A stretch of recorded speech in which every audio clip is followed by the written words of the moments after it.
தெரியும். அதன் அடிப்படையில், அதாவது உடற்கல்வி ஆசிரியர் இயக்குநருடைய தேவைப்பட்டியலின் அடிப்படையில் தான் இந்த உபகரணங்கள் வழங்கணும் அப்படின்னு தீர்மானம் நிறைவேறும்.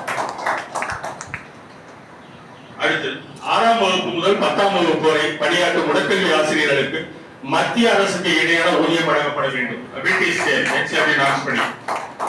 அரசாணை எண் 177 திருத்தம் செய்த உடற்கல்வி ஆசிரியர்கள் மற்றும் உடற்கல்வி இயக்குநர்களுக்கு நியமன கல்வி தகுதிக்கு மேல், அதாவது அப்பாயின்மெண்ட்டுக்கு மேலே என்ன உயர்கல்வி படிச்சிருந்தாலும் வரிசைப்படுத்தாமல் அவர்களுக்கு 2 ஊக்கமுதியம் தரணும். அதாவது 177 நிறைய பார்த்துருக்கோம். தமிழ்நாடு ஃபுல்லாவே இந்த ஆடிட் போட்டுட்டு இருக்காங்க. ஓகேங்களா? அந்த 177 மாறுபட்டு யாராரு, அதாவது பிஇடி அப்படிங்கிறது வந்து பட்டதாரி உடற்கல்வி ஆசிரியர் பட்டதாரி மேக்சிமம் சட்டசபையில நிறைவேற்றிட்டாங்க. அதை மீண்டும் ஞாபகப்படுத்தி நம்ம பேர் மற்றும் 790 மாணவர்களுக்கு ஒரு உடற்கல்வி ஆசிரியர் மாதிரி போயிட்டாலே ஹைஸ்கூலுக்கு வந்து நம்ம என்ன கேட்கிறோம்னா ஒரு பிஇடி கொடுங்க, ஒரு பிசிக்கல் கிரேட் 2 கொடுங்க அப்படின்னு கேட்கிறோம்.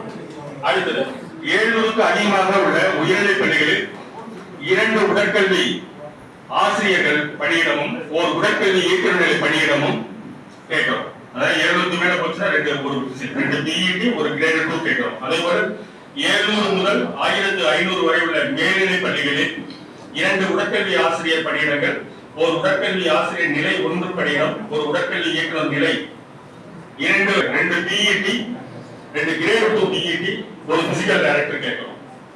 இதை அதாவது இந்த நம்ம கொடுத்துருக்கிற குவாலிஃபிகேஷன் அடிப்படையில இந்த 150 அமெண்ட்மெண்ட் பண்ணுங்க அப்படின்னு நம்ம அரசுக்கு கோரிக்கை ஆல்ரெடி நம்ம கொடுத்துருக்கிறோம். அதுல நம்ம தெளிவா நிற்கிறோம். ஏன்னா 700 மாணவர்கள் அப்படிங்கிறத எந்த ஆசிரியரும் சங்கங்களே ஏற்றுக்காது, ஆசிரியர்களை ஏற்றுக்க மாட்டாங்க. அதுல மாற்றம் செஞ்சு உடனடியாக இந்த 150 அரசாணையை அமல்படுத்த தமிழக அரசை வலியுறுத்துகின்றோம். அனைத்து மேல்நிலை பள்ளிகளிலும் முதுநிலை உடற்கல்வி இயக்குநர் நிலை 1 பண்ணிடும். அதாவது அனைத்து higher secondary school physical director post கட்டாயம் இருக்கணும் அப்படின்னு கேட்கிறேன். எல்லா இடத்துலையும் பாத்தீங்கன்னா பிஜி போஸ்ட் எல்லாம் அலாட் பண்ணுவாங்க. ஆனா பிசிக்கல் டைரக்டர் போஸ்ட் மட்டும் அலாட் பண்ண மாட்டாங்க. 5 வருஷம் கழிச்சு அலாட் பண்ணுவாங்க. அதனால தரம் உயர்வதற்கு இந்த உடற்கல்வி பணியிடத்தையும் சேர்த்து பழகுங்க அப்படின்னு கேட்கிறோம். அரசு உயர்நிலை மேல்நிலை பள்ளிகளில் 6ஆம் வகுப்பு முதல் 10ஆம் வகுப்பு வரை பணியாற்றும் உடற்கல்வி ஆசிரியர்களுக்கு உடற்கல்வி இயக்குநர் நிலை 2 பணி உயர்வு வழங்குது.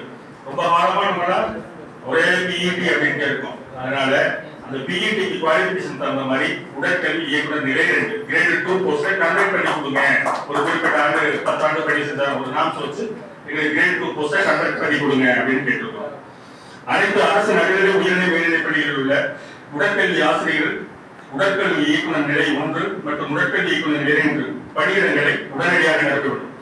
அனைத்து middle school, high school, higher secondary school, அதாவது கட்டாயம் உடற்கல்வி ஆசிரியம் அந்த பள்ளியில இருக்கணும். அப்பதான் நம்ம மாணவரை நல்வழிப்படுத்தி ஒழுங்குபடுத்த முடியும். அதனால அனைத்து அரசு உயர்நிலை மேல்நிலை நடுநிலை பள்ளிகளிலும் ஒரு உடற்கல்வி ஆசிரியர் கட்டாயம் அப்படிங்கிற தீர்மானம் நிறைவேற்றும். இதுல உங்களுடைய இந்த நம்ம அரசிருக்க தீர்மானங்கள் இல்லாம வேற ஏதாச்சும் தீர்மானங்கள் நீங்க சொல்லணும் அப்படின்னா உங்களோட கருத்துக்கள் சொல்லணும். தேங்க்யூ. வந்து நாங்கள் பேசிக்கிறோம். அதாவது நிர்வாகம் இதை தவிர இந்த தீர்மானங்கள் தவிர மேற்கொண்டு ஏதாவது தீர்மானம் இருந்ததுன்னா நீங்க ஒவ்வொரு மாவட்ட வாரியா சுருக்கமாக உங்களுடைய கருத்துக்கள் பதிவு செய்யலாம். இதெல்லாம் வந்து இந்த தீர்மானங்கள் அடிப்படையில, அதாவது வந்து ஒவ்வொரு கோரிக்கை, இந்த கோரிக்கை வந்து எந்த நிலையில இருக்கு, நம்ம வந்து இப்ப அரசுடைய எந்த நிலையில வந்து நம்ம கொண்டு போயிருக்கிறோம், செயலாளர் இயக்குனர் வந்து இந்த கோரிக்கை தொடர்பாக என்ன முடிவெடுத்திருக்காங்க, நம்ம அதை மேற்கொண்டு என்ன செய்ய போறோம், இந்த விஷயம் வந்து நான் வந்து எல்லாம் பேசுறதுக்கு அப்புறம்